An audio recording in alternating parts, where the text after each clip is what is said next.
Donc là, je viens de rentrer de vacances. J'ai conduit pendant 3 heures sous un énorme cagnard. Donc la première chose que j'ai faite quand je suis arrivée, c'est me doucher à l'eau froide pour essayer de me rincer de ce voyage.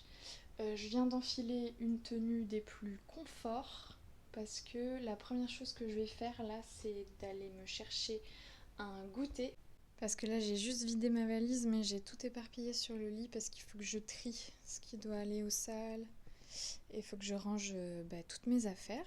Donc on va faire ça ensemble mais d'abord je vais prendre mon goûter.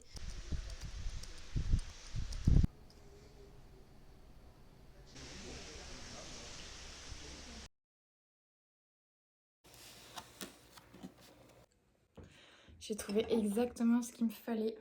Une grosse part de crumble pomme rhubarbe.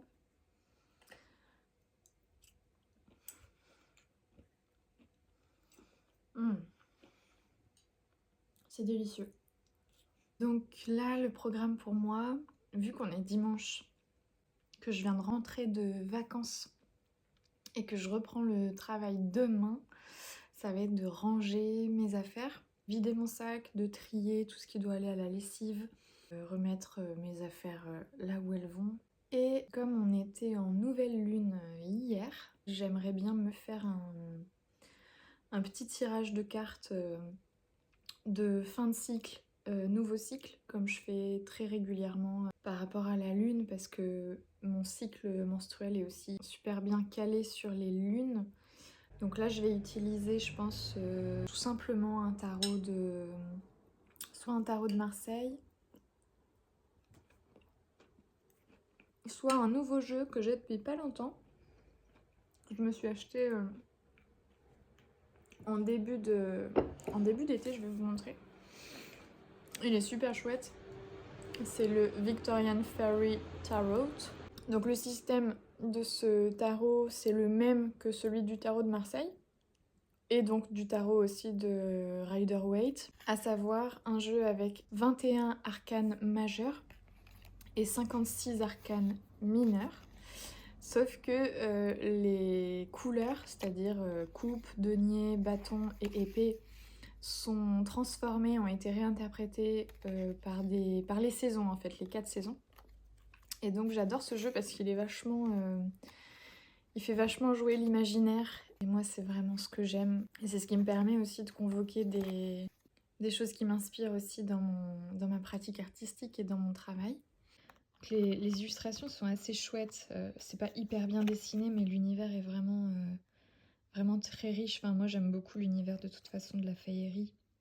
Et du folklore britannique, c'est quelque chose qui me parle beaucoup. Et qui fait vraiment beaucoup travailler mon imaginaire, comme je vous le disais. Je pense que je vais utiliser ce tarot, ce nouveau tarot. En plus, j'ai pas eu l'occasion de beaucoup tirer avec, vu que ça fait pas longtemps que je l'ai. Mais les 2 tirages que j'ai fait depuis que je l'ai, ils ont été super intéressants, super justes. Donc j'ai bien envie de continuer mon exploration de ce tarot. Dites-moi dans les commentaires si jamais vous avez envie que je vous présente ma mini collection de tarot et d'oracle, parce que je sais pas si ça vous intéresse, et moi c'est quelque chose qui me passionne, l'univers du tarot, des tarots et des jeux oracles. Et après, soit je vais utiliser le tarot de Marseille simple, soit je vais utiliser aussi un nouveau tarot que j'ai depuis pas longtemps qui est le tarot égyptien. Donc c'est un tarot de Marseille, hein. C'est juste que du coup les images et tout le système iconographique est basé sur l'art égyptien antique. J'ai pas encore eu l'occasion de l'essayer celui-là.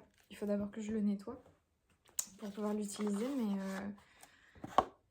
bon, pour l'instant il m'appelle pas trop, je vous avoue.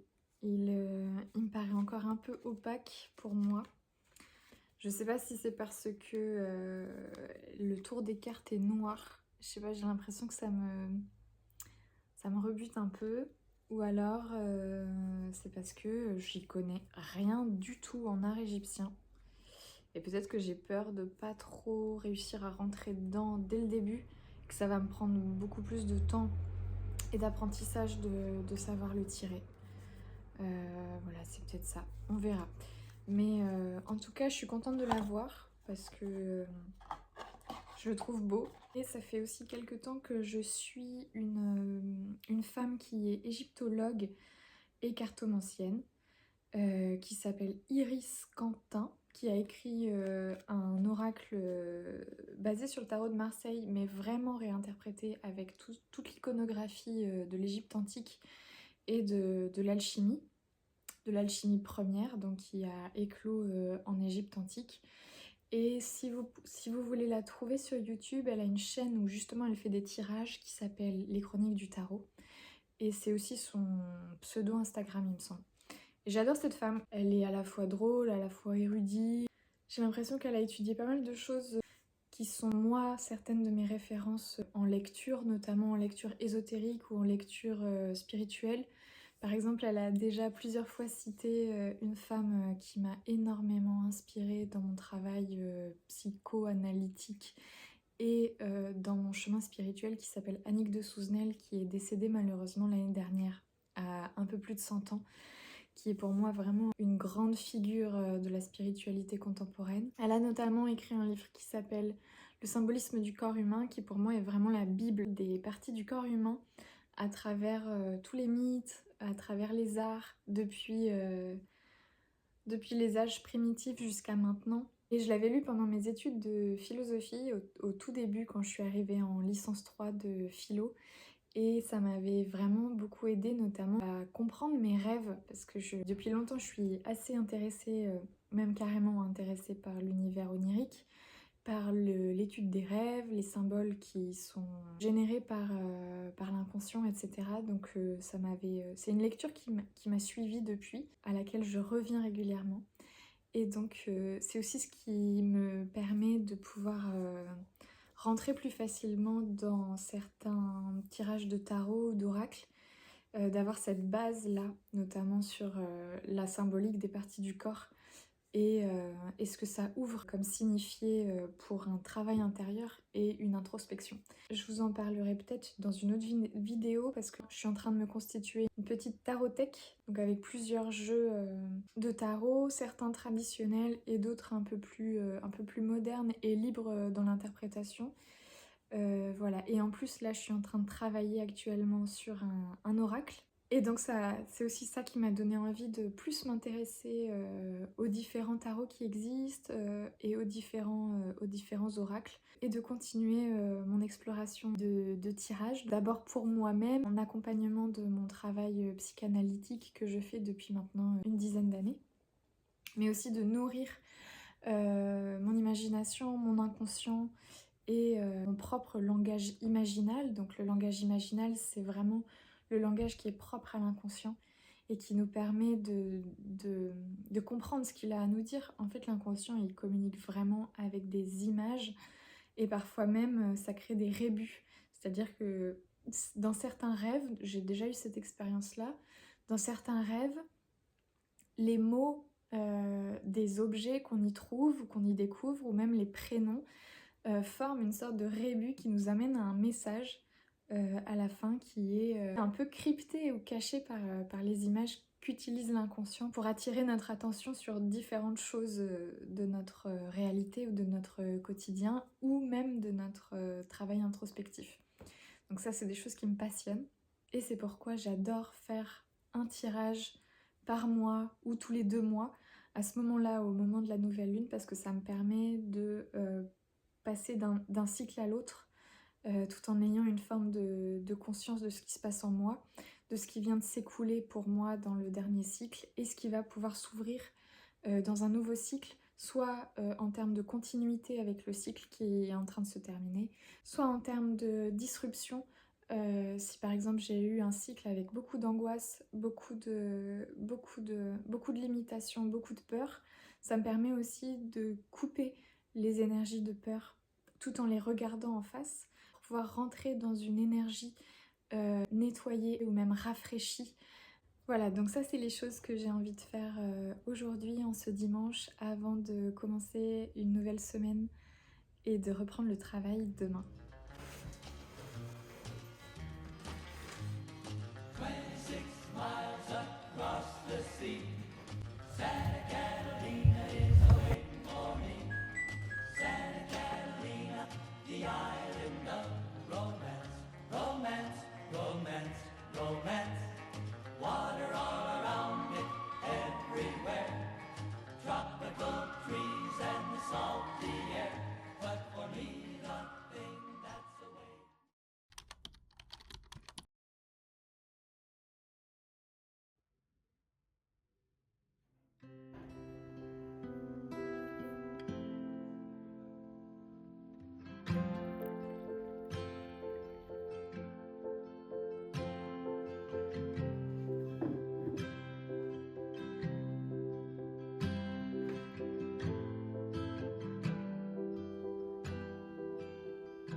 Bonjour, on est mercredi aujourd'hui. J'ai pas filmé lundi et mardi parce que tout simplement j'avais du travail et j'étais sur ma lancée. D'ailleurs, je pense que les vacances m'ont fait du bien et m'ont bien ressourcée parce que j'ai été super efficace. Donc j'ai repris en cours de route les illustrations pour l'oracle dont je vous parlais dans la précédente vidéo. J'ai aussi repris la piscine, je suis allée nager hier. J'ai fait des grosses courses de rentrée parce que j'avais plus rien dans mes placards et puis j'avais deux, trois choses aussi à racheter. Là on est sur la pause de midi, je viens de rentrer d'un petit café avec mon compagnon et sur la route j'ai acheté du pain complet que je vais me faire avec d'autres choses. Et cet après-midi, le programme c'est de nouveau de travailler sur mes illustrations pour l'oracle. Voilà, donc je vais vous emmener un peu avec moi dans cette journée et je vais vous montrer un peu les avancées de l'oracle. Mais d'abord on va aller manger. Je vais me faire un petit repas à base de pain complet, à base de cœur d'artichaut, parce que hier j'ai fait mariner aussi des petits cœurs d'artichaut comme ça. Voilà, ça j'adore, c'est vraiment super bon. Et je pense que je vais me faire des tartines avec du beurre. Donc je prends toujours du beurre au lait cru. Et avec, je pense que je vais mettre des tranches de jambon du Périgord. Et après, je vais me remettre rapidement au travail sur mes cartes.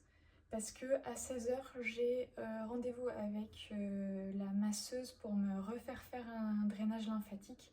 Ça, c'est une des habitudes que j'ai envie d'intégrer vraiment dans mon quotidien. Alors financièrement j'aurais pas les moyens de me faire masser peut-être tous les mois, mais voilà, j'ai envie que ce soit quand même assez régulier, que ce soit une fois tous les 2 mois déjà, ce sera très bien.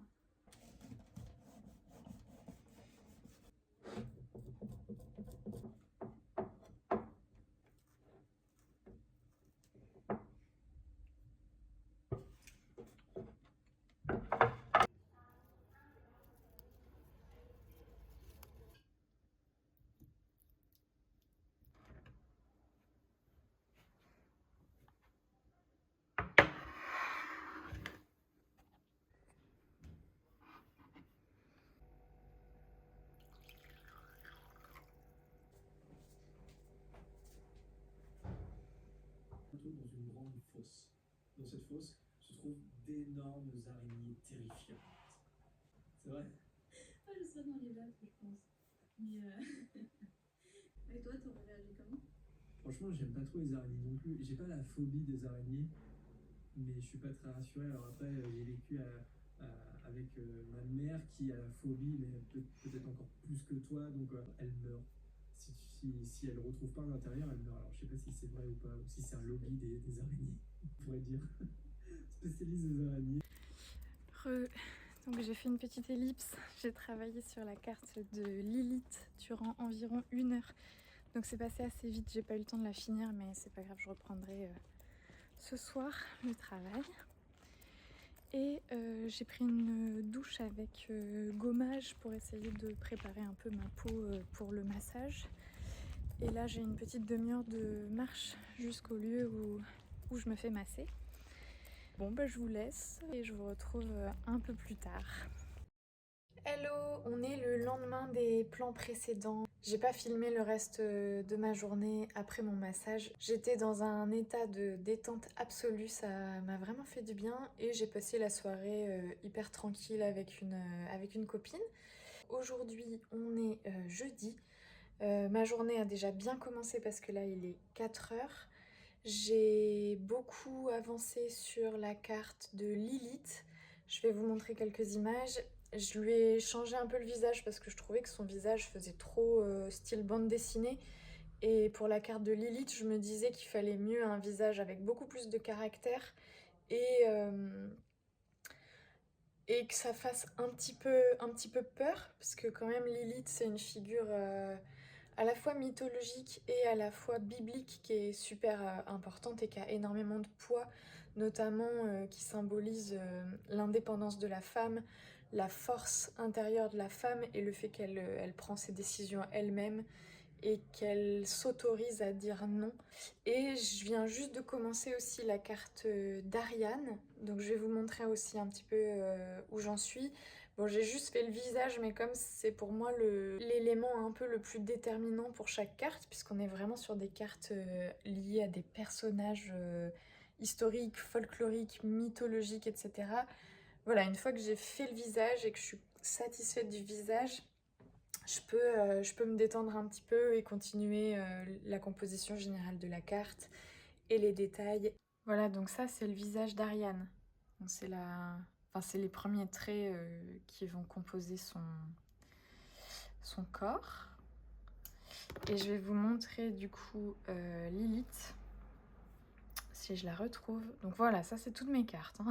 J'ai un boulot de fou. Et en même temps j'adore, je suis trop contente de faire ce projet. T'es où Lilith? Ah, t'es là. Voilà, donc ça c'est Lilith. Vous voyez, j'ai vraiment changé son visage par rapport à hier. Et je le trouve vraiment beaucoup mieux. Il est un peu intriguant, quoi. Et je lui ai fait aussi des pupilles de serpent. Voilà, bon, il y a des détails à finir, évidemment. Là, il faut que je finisse de dessiner la passiflore. Et il faut que je fasse les écailles du serpent. Et que je continue un petit peu les ombres dans les nuages. Mais globalement, je suis contente de cette carte qui partait vraiment pas gagnante à la base. Donc voilà. Et là, ce que je vais faire, c'est que je vais aller me choisir des lunettes chez un opticien parce qu'il y a quelques temps, j'ai fait une visite chez l'ophtalmo pour vérifier ma vue que je n'avais pas faite vérifier depuis 12 ans. Et même si j'ai toujours mes lunettes et qu'on m'a dit que c'était ok de garder ces lunettes-là, j'avais quand même envie d'avoir une deuxième paire, histoire déjà d'avoir le choix, mais aussi si jamais j'en perds une, comme ça j'en ai une deuxième. Donc la paire que j'avais depuis 12 ans, c'est celle-ci. En fait, c'est des lunettes que j'ai trouvées en brocante, enfin la monture, je les ai trouvées en brocante. Donc c'est une monture classique du 19e, 20e, enfin début 20e. Ça ressemble un peu à des lunettes, vous savez, d'instituteur. Et j'avais fait monter les verres à ma vue sur la monture. Comme j'ai un tout petit visage, c'est hyper compliqué pour moi de choisir des lunettes et d'en trouver à ma taille. Donc je vous montre un peu ce que ça donne.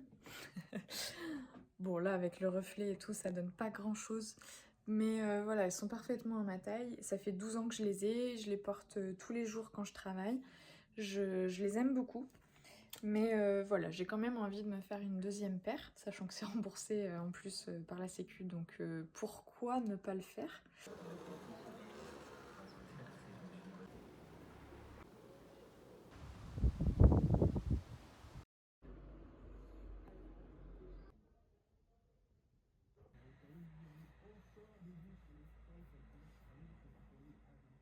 Je suis revenue de chez l'opticien. On est la même journée, hein. Ne vous laissez pas embrouiller par le fait que j'ai changé de tenue, parce qu'à chaque fois que je rentre chez moi, je remets des vêtements amples, doux et pas serrés du tout, pour être mieux tout simplement. Et là donc je me suis remise sur le dessin de Ariane. Et je vais, après avoir fait le visage, je vais commencer la composition avec le fil qui est censé faire tout le tour d'elle. Et l'idée c'est que je fasse un fil qui se déploie en forme de labyrinthe. Alors j'espère que ça sera pas trop compliqué à réaliser. Même si je trouve que le concept est assez chouette pour la carte de Ariane, puisque dans le mythe, c'est vraiment les deux choses qui lui sont associées, enfin même les trois choses qui lui sont associées, c'est le fil, le labyrinthe, puisque du coup elle déroule son fil pour que Thésée puisse se retrouver dans le labyrinthe. Et le troisième symbole qui lui est associé, c'est le Minotaure. Donc je vais essayer aussi de caler une petite référence au Minotaure donc un taureau, peut-être une tête de taureau, dans le dessin, de manière assez discrète quand même, parce que c'est pas non plus l'objet principal de la carte. Mais j'aimerais bien quand même faire un petit clin d'œil au Minotaure. Voilà, et sinon, concernant l'opticien, j'ai choisi une paire de lunettes. Ça a été assez rapide en fait parce que j'ai pas les sous pour me faire une paire avec une super belle monture de marque. Du coup, la dame était très gentille. Elle m'a montré tout ce qui était possible dans les paires qui étaient remboursées. Et j'ai choisi une super jolie paire, alors un peu vachement même plus moderne que celle-ci, qui est noire avec un petit motif écaille sur le dessus des yeux. Elles sont assez graphiques. Bon, j'ai vraiment pas l'habitude de porter des lunettes comme ça, graphiques et modernes. Et du coup, voilà, je vais faire l'expérience de ça. Je dois aller chercher les lunettes dans une semaine. Donc je vous montrerai ça quand je les aurai. Je voulais aussi vous montrer un petit aperçu des 3 autres cartes que j'ai dessinées cette semaine depuis que je suis rentrée de vacances. J'ai fait Circé. Je pense que ça va être une de mes préférées, Circé. J'ai vraiment mis le paquet sur cette carte. J'ai fait tout un univers à la fois assez onirique et assez, poétique, avec des plantes, des fleurs et tout. J'ai inclus aussi une panthère, parce que la symbolique de la carte, ça doit être le côté un peu défensif, et à la fois le côté isolé sur une île, défendu comme ça par ces animaux. Alors la carte va être vraiment pas très grande, je m'étais fait un petit patron pour avoir le gabarit des cartes, pour être sûr que tous les détails se voient et que la composition fonctionne. Donc en gros les cartes elles seront grandes comme ça. Et il faut voilà, caler toute une composition avec un personnage, des décors, et là donc potentiellement des animaux puisqu'on est sur la carte de Circé. Mais j'ai choisi de faire un seul animal parce que je trouvais que sinon ça surchargeait la carte et que mine de rien dessiner des animaux c'est long et c'est compliqué. C'est pas de la flemme, c'est juste que j'ai pas le temps dans le délai que j'ai de faire ce niveau de complexité de dessin. Donc voilà, j'ai fait juste une panthère. Ensuite j'ai fait la carte de Eve que j'adore aussi, et d'ailleurs je pense que je vais demander à l'éditrice et l'auteur s'ils seraient d'accord pour que ce soit la couverture de l'oracle, parce que vraiment je la trouve chouette, et en termes de composition elle offre la possibilité de caler le titre en haut et peut-être voilà le petit descriptif en bas, puisqu'on a du végétal en haut et en bas, et le personnage est vraiment au milieu, ceint par une vigne. Puis c'est Ève quoi, c'est la première humaine, donc je trouve que ça a du sens de proposer que ce soit la couverture, sachant que toutes les autres cartes qui vont suivre, c'est des figures féminines, donc des grandes figures symboliques de l'humanité, donc c'est tout à fait, je trouve, judicieux de prendre Ève pour la couverture. Et l'autre carte aussi que j'ai faite, je l'ai pas finie parce que là c'est pareil, il y a un haut niveau de détail et que je préférais avancer sur la composition des autres cartes et j'y reviendrai plus tard. C'est la carte de la sage-femme. Donc c'est censé être une femme qui est en pleine éclosion et qui a à la fois la sagesse du cycle, des cycles, la sagesse de l'enfantement. Donc je l'ai faite enceinte et je l'ai fait voilà, comme ça, entourée de fleurs en pleine éclosion, de végétal, etc. Voilà, et là je vais continuer donc la carte d'Ariane après avoir fait celle de Lilith. Dans son livre, toutes les dernières recherches faites sur sa Manchester font partie de nos sources pour cette vidéo. Et lors de... Ce qui me décourage rien fume sec, qui plonge sur la tête du basilic. Donc là ce que je fais, c'est qu'à partir de cette forme-là, qui est une illustration du labyrinthe inspirée, je pense, de l'art grec antique, j'essaye de reproduire une sorte de forme que suivrait le fil qui est en train de dérouler Ariane. Harry répond que personne ne connaît la raison pour laquelle il a perdu ses pouvoirs quand il a attaqué la première fois. Par contre, existe aussi dans les autres écoles de magie. Donc, je sais pas si t'as... Voilà, captivité. Et en fait, il a été...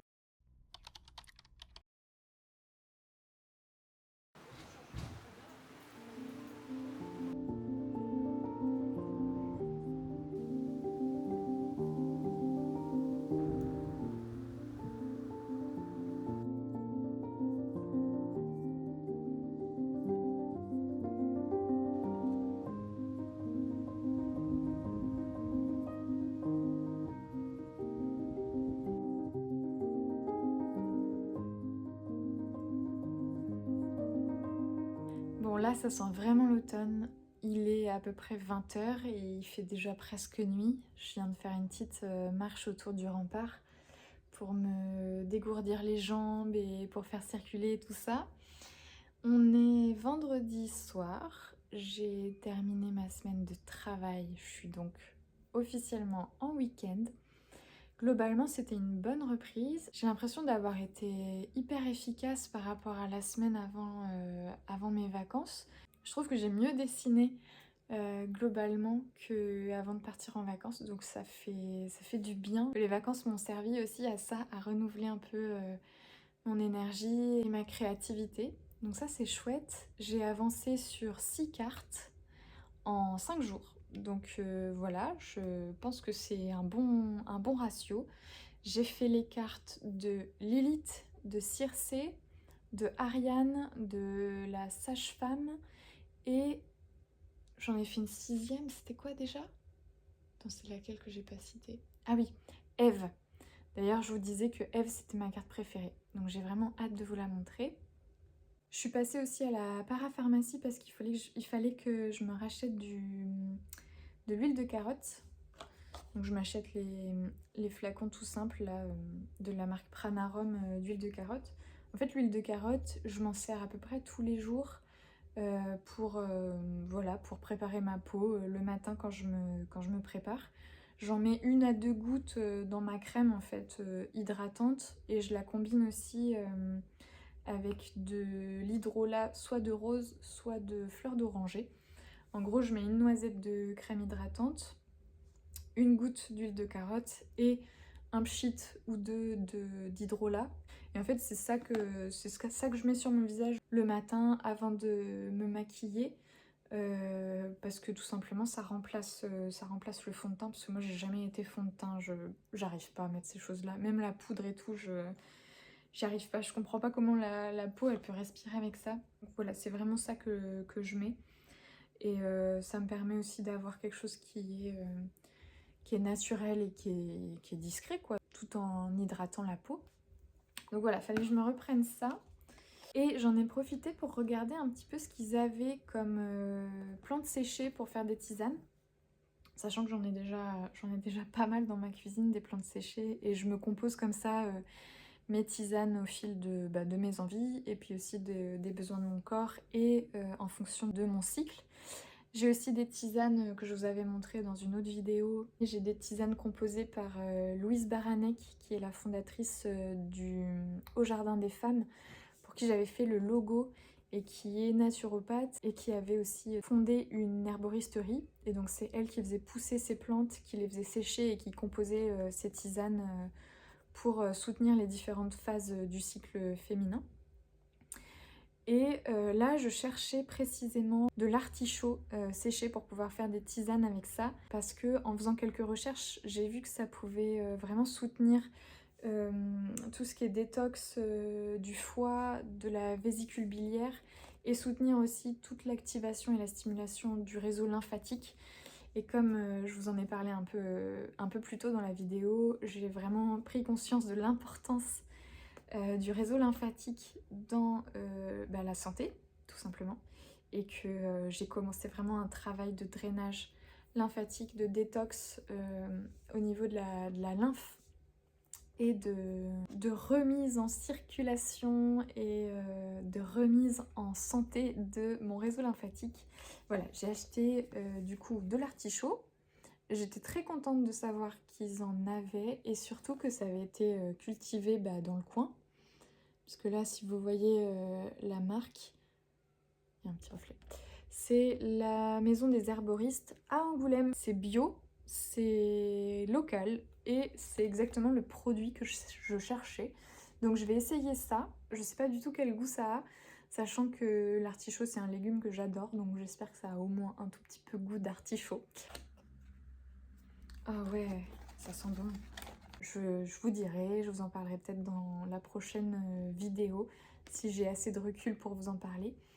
Mais voilà, donc ça c'est les deux produits que j'ai pris à la parapharmacie tout à l'heure. Donc là, comme c'est le soir et à la fois la fin de la semaine, je vais passer une soirée très tranquille. Je vais me faire un bon petit repas, je vais prendre le temps de cuisiner et je vais me faire un film, je pense, ou une série. En ce moment, je regarde la série Le Bazar de la Charité. Voilà, c'est pas mal fait, c'est une série française, mais les acteurs sont bons et c'est une sorte de romance qui a été brodée autour d'un événement, d'un fait divers qui s'est passé à Paris en 1897, il me semble. Oui, c'est ça, en 1897, au Bazar de la Charité, donc qui était un événement pour essayer de récolter des fonds pour différentes associations et pour tout ce qui était collectivité pour les plus démunis.